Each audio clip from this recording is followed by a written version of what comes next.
Hello friends, welcome to the another new session of Smita classes. Today we will be dealing with the 7th chapter of science book, Startup Science book of Standard 4. The name of the book is Startup Science. It is of Standard 4 and the name of the chapter is the Digestive System and Teeth, and it's the 7th chapter, the Digestive System and Teeth. We will start reading the chapter. We know that all living things need food to obtain energy, grow and stay healthy and free of diseases. Different items of food that we eat cannot provide us energy directly.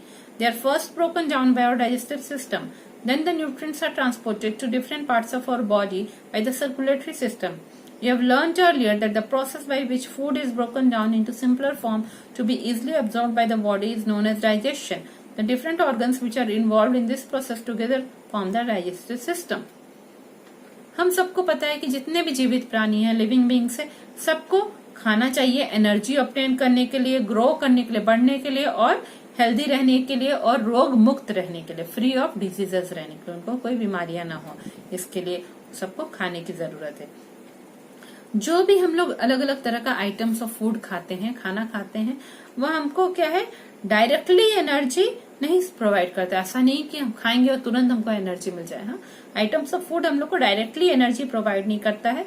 हमारा जो digestive system है, पाचन क्रिया की जो हमारी system है body में, वह उसको पहले ब्रोक करता है, मतलब बहुत छोटे छोटे टुकड़ों में उसको तोड़ता है। फिर जो है उसमें जो पोषक तत्व होते हैं, न्यूट्रिएंट्स होते हैं, हाँ, जो भी carbohydrate, protein, vitamin, fat, minerals होते हैं, वह सब ब्लड के थ्रू हमारे बॉडी के डिफरेंट पार्ट्स को वो ट्रांसपोर्ट करता है। और ब्लड किस सिस्टम का पार्ट है? सर्कुलेटरी सिस्टम का पार्ट है। तो सर्कुलेटरी सिस्टम की मदद से वो न्यूट्रिएंट्स हमारे बॉडी के अलग अलग पार्ट्स में ट्रांसपोर्ट होते हैं। हमने पहले भी पढ़ा है कि जिस प्रोसेस से खाना सिंपल फॉर्म में टूट जाता है और हमारे बॉडी में इजिली एब्जॉर्ब होता है, हमारा बॉडी इजिली उसको ले पाता है, और खाना जिस प्रोसेस से छोटे छोटे फॉर्म में टूट जाता है और हमारा बॉडी उसको इजिली सोख पाता है, अब्जॉर्ब कर पाता है, वह कहलाता है डाइजेशन। वह प्रक्रिया को हम लोग डाइजेशन कहते हैं। ठीक है, जिस प्रक्रिया से खाना सिंपल फॉर्म्स में टूटता है और हमारा बॉडी इजिली अब्जॉर्ब कर पाता है।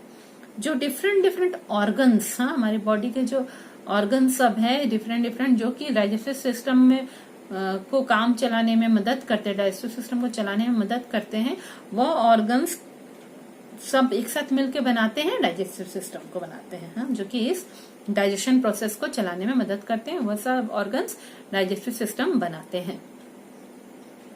The digestive system comprises of the mouth, food pipe, stomach, liver, small and large intestines and the anus. Mouth. The digestive process begins in the mouth. Food is first softened with a watery substance called saliva. The teeth and tongue break up this softened food into small parts. The food is then swallowed and it moves down the food pipe. Food from the mouth passes through the food pipe and reaches the stomach.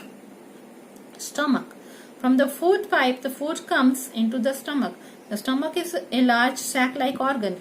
Here the food is broken down further with the help of digestive juices until it becomes like a paste. From the stomach, the food moves into the small intestine. Liver. The liver secretes a digestive juice which helps in the digestion of food and absorption of nutrients. It secretes this juice into the small intestine. ठीक है, तो हमारे digestive system के क्या क्या organs है? Mouth है, हमारा मुंह, फूड पाइप है, खाने की नली है, स्टमक है, पेट है, लिवर है, स्मॉल इंटेस्टाइन है, छोटी अंतड़ियां हैं, लार्ज इंटेस्टाइन है, बड़ी अंतड़ियां हैं, और एनस है। हाँ, ये सब हमारे बॉडी का डाइजेस्टिव ऑर्गन्स है। माउथ, मुंह में क्या होता है? मुंह में ही ये जो पाचन क्रिया या डाइजेस्टिव प्रोसेस, उसकी शुरुआत होती है हमारे मुंह में। हाँ, जो हमारे मुंह के भीतर जो एक लिक्विड सब्सटेंस होता है, वाटर के जैसा लिक्विड सब्सटेंस होता है, उसको क्या हम कहते हैं? सलाइवा बोलते हैं। तो सलाइवा की मदद से और हमारे जो टीथ और टंग की मदद से, हाँ, हमारे जो दांत हैं वो खाने को छोटे छोटे टुकड़ों में बदलते हैं और वो सलाइवा में मिलके बहुत ही सॉफ्ट हो जाता है। हाँ? तो हमारे दांत, हमारे जीभ, ये दोनों उसको छोटे छोटे टुकड़ों में तोड़ देते हैं खाने को, जब हम लोग उसको चबाते हैं, और वह बहुत ही सॉफ्ट हो जाता है। फिर हम लोग उसको निगल जाते हैं, स्वैलो कर जाते हैं और उसको नीचे ले जाते हैं स्टमक के पास। किससे? हम लोग को जो खाने की नली है, फूड पाइप से। इसलिए लोग बोलते हैं ना अच्छे से खाना चबाना चाहिए। क्यों? क्योंकि अगर आप अच्छे से खाना चबाएंगे तो आपका डाइजेशन प्रोसेस आसानी से होगा, आपकी बॉडी को एक्स्ट्रा मेहनत उस पर पीछे नहीं करना पड़ेगा, आपका फूड अच्छे से डाइजेस्ट होगा, डाइजेस्टिव सिस्टम आपका स्ट्रांग बनेगा। इसलिए खाने को अच्छे से चबाना चाहिए। फूड पाइप से क्या होता है? खाने की नली से हमारे मुंह से जो सॉफ्ट फूड है, जिसको हम लोग सॉफ्ट कर दिए पेस्ट के जैसा, सलाइवा की मदद से, टूथ और टीथ की मदद से, उसके बाद खाने की नली से होके वो सॉफ्ट फूड कहाँ चला जाता है? हमारे स्टमक में, हमारे पेट में। ठीक है। फिर स्टमक क्या है? लार्ज सैक लाइक ऑर्गन, मतलब एक जैसे एक बड़ा सा बोरी होता है ना, जैसे सीमेंट की बोरी होती है या बैग एक होता है हम कहेंगे, तो वैसे एक बड़ा सा बैग जैसा ऑर्गन है हमारा स्टमक। हाँ, एक बैग के टाइप का है। यहाँ पे क्या होता है? सॉफ्ट फूड हमारे मुंह से चला गया, जो हम सलाइवा होना कितना जरूरी है, सलाइवा से ही फूड सॉफ्ट हो पाता है ना, मुंह के भीतर जो सलाइवा होता है। जो हमारा स्टमक है वह एक बैग के जैसा बहुत बड़ा सा है और एक बैग के जैसा है। ठीक है। वहां पे क्या होता है कि बहुत सारे डाइजेस्टिव जूसेस निकलते हैं हमारे स्टमक में, स्टमक के वाल्स के पास से और दूसरे एरिया से डाइजेशन करने के लिए, खाने को पचाने के लिए जूस जैसा निकलता है। और वह क्या करता है? वो डाइजेस्टिव जूस की मदद से जो सॉफ्ट फूड हमारे फूड पाइप से गया है स्टमक में, वो सॉफ्ट फूड को क्या करता है? वो पेस्ट के जैसा बना देता है, बिल्कुल। ठीक है, पूरा एकदम पेस्ट जैसा बना देता है। फिर वहां स्टमक से, हमारे पेट से वह खाना कहाँ जाता है? हमारी छोटी अंतड़ियों को जानता है, स्मॉल इंटेस्टाइन को जाता है। जब ये हमारे स्मॉल इंटेस्टाइन को जा रहा है, उसमें साइड में, स्टमक के साइड में क्या है? लिवर है ना, लिवर, जो कि क्या है? Largest organ of our body होता है लिवर। तो वहां पे लिवर है। लिवर में भी एक तरह का डाइजेस्टिव जूस निकलता है, खाना पचाने वाला एक जूस निकलता है, जो कि खाने को पचाने में मदद करता है और खाने का जो पोषक तत्व है, न्यूट्रिएंट है, उसको एब्जॉर्ब करने में भी मदद करता है, हमारी बॉडी को उसको लेने में, सोख लेने में मदद करता है, एब्जॉर्ब करने में। और फिर क्या होता है? उसके बाद लिवर से ये जो जूस निकलता है, वह जूस को फिर वह स्मॉल इंटेस्टाइन में भी छोड़ देता है, ताकि वहां पे भी खाना को हजम होने में आसानी होगी। हाँ, स्मॉल इंटेस्टाइन को वह यह जूस सेक्रेट करके देता है। Small intestine. The small intestine is a long coiled tube. Food from the stomach passes into the small intestine. Here the food breaks down even further until it becomes small enough to pass through the walls of the small intestine into the bloodstream. The blood absorbs the nutrients of the food and carry it to all parts of the body. The undigested food is pushed into the large intestine. The small intestine is the longest portion of the digestive system. It is about 6 meters long. Large intestine. Food that cannot be digested passes into the large intestine. Here the minerals and extra water are absorbed by the blood. The waste called feces is then expelled out of the body through the anus. ठीक है, तो क्या हो रहा है कि ये जो फूड है, यह हमारे जब लिवर से जो डाइजेस्टिव जूसेस निकला, स्टमक से जो डाइजेस्टिव जूसेस निकला, वो सब की मदद से बिल्कुल पेस्ट जैसा हो गया। और उसके बाद वह कहाँ चला गया? फूड स्मॉल इंटेस्टाइन में चला गया, छोटी अंतड़ियों में। और स्मॉल इंटेस्टाइन क्या है? वो एक बहुत ही लंबा सा ट्यूब जैसा स्ट्रक्चर है, हाँ, पाइप जैसा स्ट्रक्चर है, पर कॉइल्ड ट्यूब है, मतलब ऐसे घुमा घुमा है, वह ट्यूब पूरा ऐसे करके घुमा घुमा है। ठीक है, तो स्टमक से चला गया हमारे स्मॉल इंटेस्टाइन में, छोटी अंतड़ियों में गया वह खाना। वहां पे खाना और भी छोटे छोटे टुकड़ों में टूट जाता है, फूड ब्रेक्स फर्दर, और भी छोटे छोटे टुकड़ों में ऐसे पूरा टूट जाता है कि स्मॉल इंटेस्टाइन के साइड में जो वाल सब होता है, उसका दीवार सब जो होता है, उसका साइड का पार्ट्स जो होता है अंदर में, उसमें छोटे छोटे ऐसे कांटे कांटे जैसे निकले रहते हैं, प्रोजेक्शंस होता है। वह क्या करता है? इस खाने से, ये डाइजेस्टिव खाने से जो भी न्यूट्रिएंट्स है उसको एब्जॉर्ब कर लेता है वहां पर। ठीक है, तो फूड जो है स्मॉल इंटेस्टाइन में और भी ब्रेक होता है, और ब्रेक होके उसके बाद क्या होता है? स्मॉल इंटेस्टाइन का वाल्स जो है, दीवार सब है, वहां से एब्जॉर्ब होके कहाँ चला जाता है? ब्लड स्ट्रीम में, ब्लड के में चला जाता है। ठीक है, और फिर ब्लड के थ्रू जो है, ब्लड सारे न्यूट्रिएंट को, उसके पोषक तत्व को एब्जॉर्ब कर लिया, और वहां से वह हमारे बॉडी के दूसरे पार्ट में चला जाता है। और खाना का सब पार्ट तो हमारा बॉडी नहीं ले पाता है ना, जो वेस्ट है, जो अनडाइजेस्टेड फूड है, फूड कुछ ऐसा चीज सब होता है, खाने हम लोग जो भी चीज खाते हैं कि कुछ जो है डाइजेशन में मदद करता है और कुछ है जो डाइजेस्ट होता है। जैसे हम लोग सलाद जितना खाएंगे वो डाइजेशन में सिर्फ मदद होता है, वो खुद डाइजेस्ट नहीं होता है। तो जो खुद डाइजेस्ट नहीं हुआ अनडाइजेस्टेड फूड वह निकल जाएगा बॉडी से। निकलने के लिए उनको कहाँ जाना पड़ता है? अनडाइजेस्टेड फूड को लार्ज इंटेस्टाइन में जाना पड़ता है। स्मॉल इंटेस्टाइन जो है वो बहुत हमारे डाइजेस्टिव सिस्टम का सबसे लंबा पोर्शन वही है, लॉन्गेस्ट पोर्शन है। कितना लंबा है? 6 मीटर्स लॉन्ग है। ठीक है। अब लार्ज इंटेस्टाइन, जो अनडाइजेस्टेड फूड है, जो खाना हजम नहीं हुआ वो लार्ज इंटेस्टाइन में गया। वहां से फिर वहां पे भी क्या है कि जो जितना भी उस खाने में मिनरल्स है या एक्स्ट्रा वाटर है वो बॉडी ने वहां पे भी अब्सॉर्ब कर लिया, ब्लड ने अब्सॉर्ब कर लिया। और जो बाकी फिर भी वेस्ट बच गया, फेसेस जिसको हम लोग बोलते हैं फेसेस, वो वेस्ट जो है वो बॉडी से एक्सपेल हो जाता है, बॉडी से निकल जाता है। कहाँ से? एनस से वो हमारे बॉडी से निकल जाता है। The semi solid faeces are eliminated out of the body through an opening called the anus. जो सेमी सॉलिड होता है, पूरा सॉलिड पत्थर के ऐसा नहीं होता है, आधा सॉलिड आधा लिक्विड थोड़ा रहता है, सेमी सॉलिड इसलिए बोल रहा है। तो वह हमारे बॉडी का एक ओपनिंग है, वहां से निकल जाता है बाहर, जो कि है एनस। ठीक है। Help your digestive system to function properly. Now you know that your digestive system works very hard to provide the necessary nutrients that your body needs from the food you eat.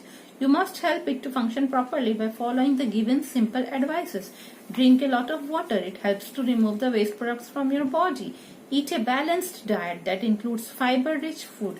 The presence of fiber makes it easier for your body to pass out the waste. Take small portions of meals at regular intervals. Do not overeat. Wash your hands properly before and after every meal. Chew your food properly. Chewing helps in breaking down food into smaller pieces and mixing it with the saliva. Saliva not only softens the food, it also contains some chemical substances called enzymes. These help in the digestion and absorption of food. In fact, the digestion of carbohydrates begins in the mouth itself. That is why you find the tastes of food items like rice, bread, etc. changes after you start chewing them. They start tasting sweet. When the food is not chewed well, it is not properly broken down into smaller pieces. Then incomplete digestion takes place. Due to this, the nutrients are not properly digested and absorbed in the body. Therefore, next time you eat any food item, just remember to chew it well. ठीक है। किस तरह से हम लोग अपने digestive system को मदद कर सकते हैं कि वह और भी अच्छे से फंक्शन करे, और भी अच्छे से काम करे।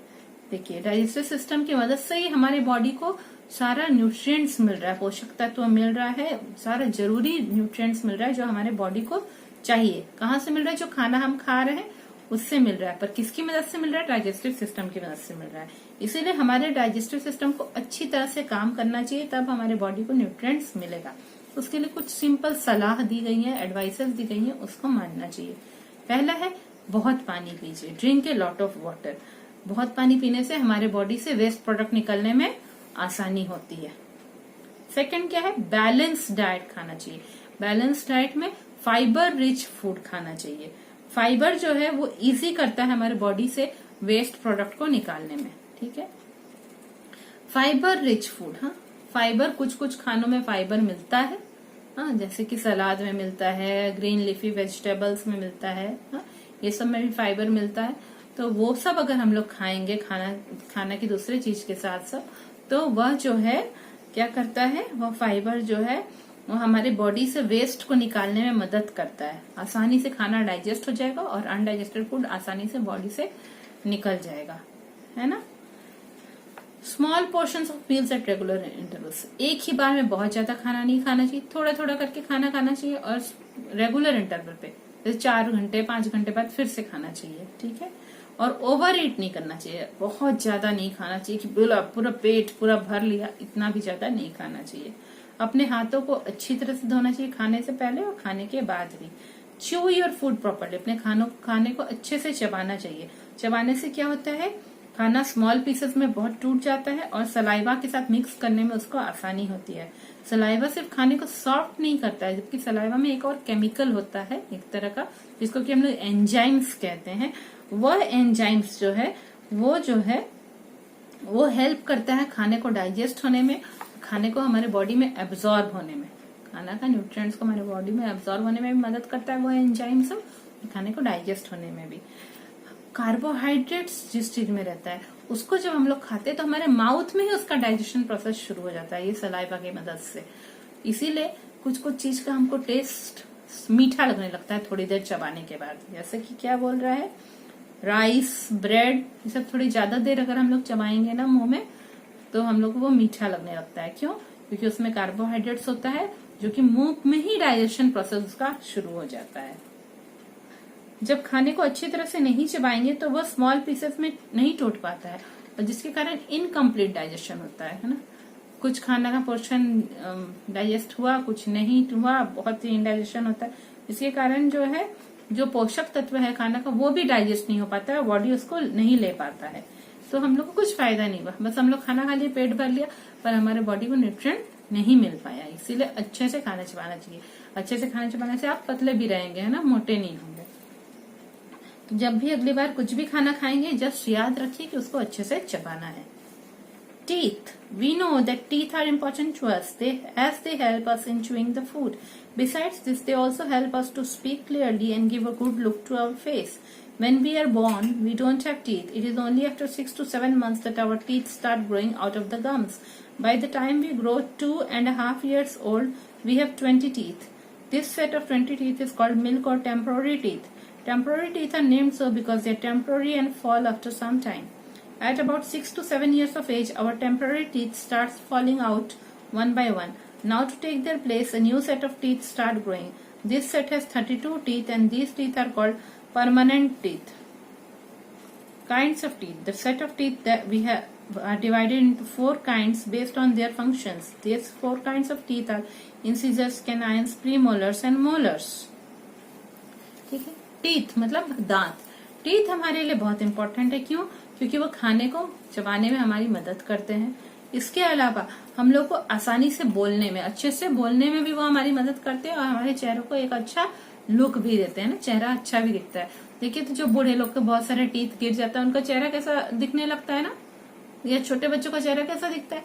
पर जब टीथ अच्छे से आ जाता है तो चेहरा भी अच्छा दिखाई देता है। जब हम लोग जन्म लेते हैं हम लोग के मुंह में एक भी दांत नहीं होते हैं। 6 to 7 months जब एक बच्चे का एज हो जाता है, उसके जन्म होने के 6 to 7 months बाद कहता है उसके जो गम्स होते हैं, मसूड़े होते हैं, उसमें से टीथ निकलना शुरू होता है। और जब तक वो 2.5 years तक ओल्ड हो जाता है, 2.5 years 2.5 साल का उसका एज हो जाता है, तब उसको 20 टीथ हो जाते हैं। 20 टीथ उसके मुंह में हो जाते हैं। और ये जो सेट होता है 20 टीथ का, 20 टीथ का, उसको क्या कहेंगे, मिल्क टीथ कहते हैं या टेम्पररी टीथ कहते हैं। टेम्पररी टीथ क्यों कहते हैं? क्योंकि वो टेम्पररी होते हैं, थोड़े दिन बाद वो सारे गिर जाएंगे, उनकी जगह नए दांत आएंगे। वो बहुत ही गम से टाइटली लगे हुए नहीं रहते, लूजली लगे हुए रहते हैं, तो वो टेम्पररी टीथ कहलाते हैं। और जब 2.5 साल की एज में तो 20 टेम्पररी टीथ आ गए। फिर जब 6 to 7 years की एज में आएंगे, धीरे धीरे हमारे ये टेम्पररी टीथ जो 20 टेम्पररी टीथ है एक करके गिरना शुरू होंगे। एक गिरेगा फिर उसकी जगह दूसरा एक नया टीथ ग्रो करने लगेगा, नया टीथ बढ़ने लगेगा। और अब की बार जो टीथ आ रहा है वह परमानेंट टीथ है। इस बार जो अब नेक्स्ट परमानेंट टीथ का पूरा सेट जब कंप्लीट हो जाता है तो 32 टीथ हो जाते हैं और वह कहलाते हैं permanent teeth. Kinds of teeth, तरह तरह के टीथ क्या क्या है। जो भी टीथ हम लोग के मुंह में है उनको 4 काइंड में, 4 टाइप में डिवाइड किया गया है उनके फंक्शन के हिसाब से, जैसा वो काम करते हैं। वो 4 काइंड कैसा है? Incisors, canines, premolars and molars. 3 क्या है? इंसिजर है, कैनाइंस है, प्रीमोलर्स और molars. Incisors. The incisors are shovel or chisel-shaped teeth at the front of the mouth. An adult has 8 incisors, 4 in each jaw. They are used for biting and cutting the food. Herbivores have sharp incisors to bite and cut leaves, grass, and fruit. ठीक है? Incisors जो है वो shovel के shape के रहते हैं या chisel shaped रहते हैं। shovel क्या होता है? shovel हम लोग बोलेंगे कि कुछ एरिया में जहां पे देखिए बर्फ जमा हो जाती है तो उसको एक कुदाल जैसी चीज से उखाड़ के बर्फ को उठा के फेंका जाता है ना, उसी को शॉवल कहते हैं। या फिर चिजल भी होता है, चिजल भी इसी तरह का एक टूल है, उसको चिजल शेप्ड कहते हैं। थोड़ा हल्का नोकीला रहेगा, थोड़ा फ्लैट भी रहेगा, तो उसको कहेंगे। ये हमारे माउथ के बिल्कुल सामने फ्रंट में होते हैं, ठीक है, तो इनको हम लोग इंसिजर्स कहते हैं। तो हर एक हम लोग के देखिए दो जॉ है, एक ऊपर का अपर जॉ, एक लोअर जॉ। तो अपर जॉ में 4 इंसिजर्स रहते हैं और लोअर जॉ में सामने अपर जॉ में 4 इंसिजर्स और लोअर जॉ में भी 4 इंसिजर्स, टोटल 8 इंसिजर्स है। एक एडल्ट, एक बड़ा ह्यूमन बीइंग जो होगा उसके पास 8 इंसिजर टीथ होंगे, 4 in the upper jaw and 4 in the lower jaw. उसकी जरूरत क्या होती है? खाने को काटने में। और जैसे हम लोग फ्रूट खा रहे हैं तो फ्रूट को काटने में उसको मदद होता है। जो हर्बीवोरस होते हैं, घास खाने वाले एनिमल्स होते हैं, जैसे गाय, घोड़े, गधे, तो ये लोग का क्या होता है? इन लोग का शार्प इंसिजर्स होता है। इनके जो इंसिजर टीथ होते हैं वो बहुत ही पूरे तेज धार वाले होते हैं, ताकि ये लोग लीव्स, ग्रास, फ्रूट ये सबको अच्छे से काट सके, पेड़ों से तोड़ सके और अपनी दांत से तोड़ सके और उनको अच्छे से चबा सके। कैनाइन्स, अब कैनाइन्स क्या है? Canines are pointed teeth. These are present next to the incisors in both the jaws. There are 4 canines in an adult's mouth. They are used for tearing and ripping the food. Carnivores have sharp pointed canines to catch and kill their prey and to tear its meat. ठीक है, अब next है canines. सामने का ऊपर का 4 और नीचे का 4 मिलके हो गया इंसिजर। इंसिजर के साइड में जो है कैनाइन्स है, ऊपर 2 और नीचे 2। ठीक है, तो 4 कैनाइन्स टीथ होते हैं हमारे मुंह में, वो पॉइंटेड होते हैं, मतलब नीचे से नोकीले होते हैं। ठीक है, जस्ट हमारा इंसिजर जो ऊपर 4 इंसिजर है उसके साइड में, दोनों साइड में 2 कैनाइन्स होंगे, उसी तरह नीचे जो 4 इंसिजर है उसके साइड में 2 कैनाइन्स होंगे, टोटल 4 कैनाइन्स होंगे। For tearing and ripping the food, खाने को पूरा खींच के तोड़ने के लिए जो होता है, टीयर करने के लिए या खाने को खींच के 2 टुकड़ों में तोड़ने के लिए कैनाइन्स का जरूरत होता है। जो कार्निवोर्स होते हैं, मतलब फ्लैश ईटिंग एनिमल होते हैं, जो मांस खाते हैं, दूसरे एनिमल को खाते हैं, उन लोग का बहुत ही धार वाला शार्प पॉइंटेड कैनाइन्स, पूरा नोकीला कैनाइन्स होता है, ताकि वो लोग अपने शिकार को पकड़ सके और उन शिकार के मीट को अपने दांतों से खींच के काट सके। ठीक है, इसीलिए उनका कैनाइन्स जो है वो बहुत पॉइंटेड होता है। Premolars, next to canines are the flat and broad teeth called premolars. There are 8 premolars, 4 in each jaw in an adult's mouth. Their function is to crack, crush and chew the food. ठीक है, अब सामने incisor हुए, ऊपर सामने incisor हुए, 4 incisor ऊपर, 4 incisor नीचे, फिर उनके साइड में ऊपर 2 कैनाइन्स, नीचे भी 2 कैनाइन्स हुए, उसके साइड में फिर नेक्स्ट आएंगे फ्लैट और ब्रॉड टीथ होता है, चौड़ा टीथ है और फ्लैट टीथ है, उनको हम लोग प्रीमोलर कहते हैं। वो भी ऐसे है, 4 इंसिजर, उसके 2 कैनाइन, उसके बाद 2 प्रीमोलर इस तरफ, 2 प्रीमोलर इस तरफ, उस तरह नीचे भी 2 प्रीमोलर इस तरफ, 2 प्रीमोलर इस तरफ, तो टोटल 8 प्रीमोलर होंगे, 4 अपर जॉ में, 4 लोअर जॉ में। किसमें? एक एडल्ट ह्यूमन बीइंग में, एक बड़े ह्यूमन बीइंग में वैसा होगा। उसका काम क्या है प्रीमोलर का? Crack, crush and chew the food. हाँ, अगर हम लोग को एक वॉलनट मिला है, अखरोट मिला है, हम लोग को उसको क्रैक करना है, तो हम लोग क्या करते हैं? साइड में रख के उसको क्रैक करने की कोशिश करते हैं ना। तो क्रैक करने के लिए, कोई चीज फूड को क्रैक करने के लिए, जो हार्ड फूड होता है उसको क्रैक करने के लिए, क्रश करने के लिए, दबाने के लिए या चबाने के लिए यहाँ साइड के टीथ को हम लोग कहते हैं प्रीमोलर। और उसके और पीछे जो है वो क्या होगा? मोलर्स होगा। Molars are present behind the premolars. As compared to the premolars, molars are bigger and wider. They have pointed and grooves. They have points and grooves. They are used for grinding and chewing the food. There are 6 molars in each jaw of an adult. बिल्कुल last में क्या होता है? Molars होता है premolar के बाद। ठीक है, इधर 3 मोलर्स में, ऊपर भी इधर 3, तो टोटल जो है 3 तो नहीं कहना चाहिए, टोटल 6। हाँ, ईच जॉ में 6 मोलर्स है, ऊपर 3, इधर 3, 6 हुआ, नीचे में भी इधर 3 और इधर 3, मतलब टोटल कितने हैं? 12 मोलर टीथ हैं हमारे मुंह में। मोलर टीथ और भी चौड़े होते हैं, बड़े होते हैं और वाइड होते हैं, चौड़े होते हैं।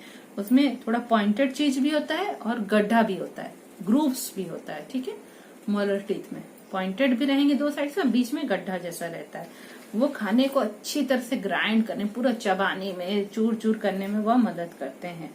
तो टोटल मोलर्स हम लोग के एक एडल्ट के माउथ में कितने हैं? 12 मोलर्स है, 6 अपर जॉ में, 6 लोअर जॉ में. A tooth and its part. Although the tooth differ in their function, yet they have a basic structure. Tooth may be divided into two parts, crown and root. The crown is the visible part of a tooth. The root is the anchor of a tooth and is inside the gums. The outer part of a tooth is called enamel. It is very hard, white and shiny. Under the enamel lies the hard dentine. Inside the dentine lies the soft center of the tooth called the pulp. It contains blood vessels and nerves and it nourishes the dentine. The soft tissue that surrounds the base of the tooth is called the gum. Enamel is the hardest substance in our body. ठीक है, हर एक teeth का अपना अलग अलग function है. एक हम लोग अभी पढ़ेंगे दांत और दांत के अलग अलग पार्ट. तो जितने भी टीथ हैं हमारे मुंह में, कैनाइन, इंसिजर, प्रीमोलर, मोलर, सबका अपना अलग अलग फंक्शन है, अलग अलग काम है, पर सबका स्ट्रक्चर एक बेसिक स्ट्रक्चर है. तो उसमें क्या क्या होता है वह सब सेम है. टूथ को दो पार्ट में डिवाइड करते हैं, क्राउन पार्ट है और रूट पार्ट है. क्राउन मतलब टूथ के ऊपर का पार्ट, रूट मतलब उसका नीचे का जड़, नीचे का पार्ट. तो रूट में सबसे ऊपर होता है इनेमल, जो कि हम लोग को दिखाई देता है. इनेमल क्या होता है? हार्ड और व्हाइट होता है और शाइनी होता है, जो चमकता हुआ व्हाइट कलर का हम लोग को दिखाई देता है. हार्ड चीज होता है, सबसे ऊपर का जो लेयर होता है दांत का, वह होता है इनेमल. ठीक है, इनेमल के बाद क्या है, उसके अंदर क्या आता है? डेंटाइन होता है. एक और लेयर होगा टूथ का, वह डेंटाइन कहलाएगा. डेंटाइन के अंदर क्या रहता है? सॉफ्ट होता है, soft centre of the tooth. Tooth के बीच का मिडिल पोर्शन होता है एनेमल बाहर का, उसके अंदर डेंटाइन मतलब उसके नीचे नीचे, और फिर सॉफ्ट सेंटर रहेगा, सॉफ्ट मिडिल पार्ट रहेगा टूथ का, जिसको कि पल्प कहते हैं. हाँ, पल्प जो है वो ही गम्स के पास से पल्प जो है, पल्प में क्या होता है? सॉफ्ट क्यों है पल्प? क्योंकि वहां पे ब्लड वेसल्स है. हाँ, ब्लड के पाइप से वहां पे जुड़े हुए और नर्व से, और वही ब्लड के पाइप जो है ये नरिशमेंट देते हैं, पोषक तत्व देते हैं. किसको? डेंटाइन को देते हैं. ठीक है, और उसके बाद जो है the soft tissue that surrounds the base of the tooth is called the gum. अब हम लोग ये जो पढ़ रहे थे, ये आउटर पोर्शन पढ़ रहे थे. The crown is the visible part of a tooth, the root is the anchor of a tooth and is inside the gums. देखिए, जो टूथ का जो पार्ट हम लोग को दिखाई दे रहा है उसको क्राउन कहते हैं. ठीक है, और रूट्स क्या है? वो पूरा हमारे गम्स के अंदर अंदर घुसे हुए हैं. हाँ, मसूड़ों के अंदर घुसे हुए हैं. तो जो क्राउन है वो जो हम लोग को दिखाई दे रहा है, क्राउन में हम लोग को क्या क्या दिखाई दे रहा है? एनेमल दिखाई दे रहा है, जो व्हाइट शाइनी हार्ड सब्सटेंस है. उसके भीतर क्या है? डेंटाइन है. ठीक है, और डेंटाइन के नीचे फिर क्या है? सॉफ्ट पल्प है. हाँ, टूथ का वही पल्प में ब्लड वेसल्स है और नर्व्स है. ठीक है, और ये सब तो टूथ के अंदर अंदर का पार्ट है, और टूथ नीचे गम्स से जहां पे जुड़ा हुआ है वो उसका रूट कहलाएगा. ठीक है, और ये गम्स होता क्या है? मसूड़ा सब क्या होता है? वो सॉफ्ट टिश्यू है जो दांत का बेस है, जिसके ऊपर दांत हमारे मुंह में है. ठीक है, take care of your teeth. Taking care of the teeth is very important, otherwise we may have to face various dental problems. Small particles of food remain stuck in the spaces between the teeth in our mouth when we eat something. These need to be cleaned regularly, otherwise germs start growing on them and form a sticky yellow coating known as plaque. These germs then reach the nerves through the dentine and pulp and cause tooth decay. This leads to several other problems like toothache, bad breath, etc. अपने दांतों की देखभाल करनी चाहिए, बहुत जरूरी है. नहीं तो हम लोग को बहुत सारा डेंटल प्रॉब्लम होगा. डेंटल मतलब दांत से रिलेटेड प्रॉब्लम होगा. छोटे छोटे खाना के पार्टिकल हमारे दांतों के बीच बीच के स्पेस में अटक के रह जाते हैं, स्टक रह जाते हैं. हाँ, दो दांत के बीच का जो स्पेस है वहां पे अटक के रह जाते हैं. जब भी हम लोग खाते हैं तो हम लोग को उसको रेगुलरली क्लीन करना पड़ता है, ब्रश कर करके. नहीं तो उनमें कीटाणु जन्म होने लगेंगे, जर्म्स बढ़ने लगेंगे, और हमारे दांतों के ऊपर एक येलो कलर का लेयर आ जाएगा, जिसको कि कहते हैं क्या? ये जो कीटाणु है वो वहां से हमारे नर्व्स में पहुंच जाएंगे. पहले कहाँ जाएंगे? डेंटाइन में जाएंगे, डेंटाइन से हमारे नर्व्स में पहुंच जाएंगे. हाँ, नर्व्स और पल्प के पास पूरा पहुंच जाएंगे और हमारे दांतों को सड़ा देंगे. इसके कारण बहुत सारा प्रॉब्लम होगा. हम लोग को दांतों में बहुत दर्द होगा, खराब सांस की बदबू आएगी, ये सब. Following are some ways to protect your teeth from decaying. Brush your teeth after every meal. If not possible, then brush at least twice a day and rinse your mouth after every meal. Make sure you brush your teeth properly and in the right manner. Use floss to clean the gaps between the teeth. Do not use any other pointed object. Clean your tongue daily with a tongue cleaner. Visit your dentist regularly for checkups. Do not eat too many sweets and chocolates and avoid drinking too many sweet drinks. Eat lots of fruit and vegetables which are healthy for your teeth and gums. Food rich in calcium like milk and cheese are good for teeth. Floss is a smooth thread of silk used for cleaning the gaps between the teeth. ठीक है, कुछ कुछ तरीका जिससे कि हम लोग दांतों को सड़ने से बचा सकते हैं. हर खाने के बाद अपने टीथ को ब्रश करना चाहिए, हर एक मील के बाद. अगर ये तो पॉसिबल कई बार नहीं हो पाता है तो एटलीस्ट ट्वाइस तो ब्रश करना चाहिए अपने टीथ को. और हर खाने के बाद रिंस करना चाहिए, कुल्ली करनी चाहिए, अपने माउथ में पानी डाल के कुल्ली करनी चाहिए. हाँ, उससे क्या होता है. और अपने टीथ को जब भी ब्रश करेंगे बहुत अच्छे से उसको ब्रश करना चाहिए राइट मैनर में, है ना. तो गोल गोल करके ऊपर नीचे घुमाना चाहिए अपने ब्रश को और अच्छे से क्लीन करना चाहिए. फ्लॉस क्या होता है, दो ऐसा स्टैंड रहता है, स्टैंड के बीच में सिल्क का एक धागा आता है. तो ये जो टीथ के बीच का गैप है उसको वो फ्लॉस की मदद से हम लोग साफ करते हैं, क्योंकि दो टीथ के गैप के बीच में खाना अटक जाता है. बहुत लोग क्या करते हैं, सेफ्टी पिन लेंगे, नोकीला कुछ चीज लेके वहां खाना अटका हुआ निकालते हैं. उससे क्या होता है, उससे आपके दांतों को डैमेज पहुंच सकता है, गम्स को डैमेज पहुंच सकता है. वो नहीं करना चाहिए. उसकी जगह क्या यूज करना चाहिए, फ्लॉस यूज करना चाहिए, जो कि इसमें रेशम का धागा लगा हुआ है जो कि आसानी से आपके टीथ को क्लीन करेगा. टंग क्लीनर्स की मदद से अपने टंग को क्लीन करना चाहिए. कोई भी पॉइंटेड ऑब्जेक्ट फ्लॉस की जगह नहीं यूज करना चाहिए. अपने डेंटिस्ट किसको बोलते हैं, दांतों के डॉक्टर को, उनके पास जाकर रेगुलर चेकअप कराना चाहिए. ज्यादा मीठी चीजें, मिठाइयां और चॉकलेट्स नहीं खानी चाहिए. बहुत सारे मीठे ड्रिंक भी ज्यादा नहीं पीने चाहिए. बहुत सारे फ्रूट और वेजिटेबल्स खाना चाहिए जो कि हमारे टीथ, हमारे दांत और हमारे मसूड़ों के लिए बहुत ही हेल्दी होते हैं, है ना. फ्रूट्स और वेजिटेबल्स, ऐसे फूड खाने चाहिए जिसमें कैल्शियम ज्यादा हो, जैसे मिल्क बहुत खाना चाहिए, उसमें कैल्शियम ज्यादा होता है. इसी तरह चीज खाना चाहिए, उसमें भी कैल्शियम ज्यादा होता है, तो हमारे टीथ के लिए अच्छा होता है. ठीक है, तो ये चैप्टर आपका कंप्लीट हो गया, डाइजेस्टिव सिस्टम का चैप्टर. ये आपका 7th चैप्टर था, डाइजेस्टिव सिस्टम एंड टीथ, और बहुत ही इजी चैप्टर था. आप लोग को अच्छा भी लगा होगा. अपने इस वीडियो को अपने फ्रेंड्स लोग के साथ शेयर करिए. सब लोग इस वीडियो का बेनिफिट उठाइए. जिन्होंने अभी तक सब्सक्राइब नहीं किया है अपने फ्रेंड्स को भी बोलिए सब्सक्राइब करने के लिए, और बेल आइकन को प्रेस कर लिए ताकि आपको जैसे न्यू वीडियो आएगा आपको अलर्ट मिल जाएगा. Enjoy reading. Thank you.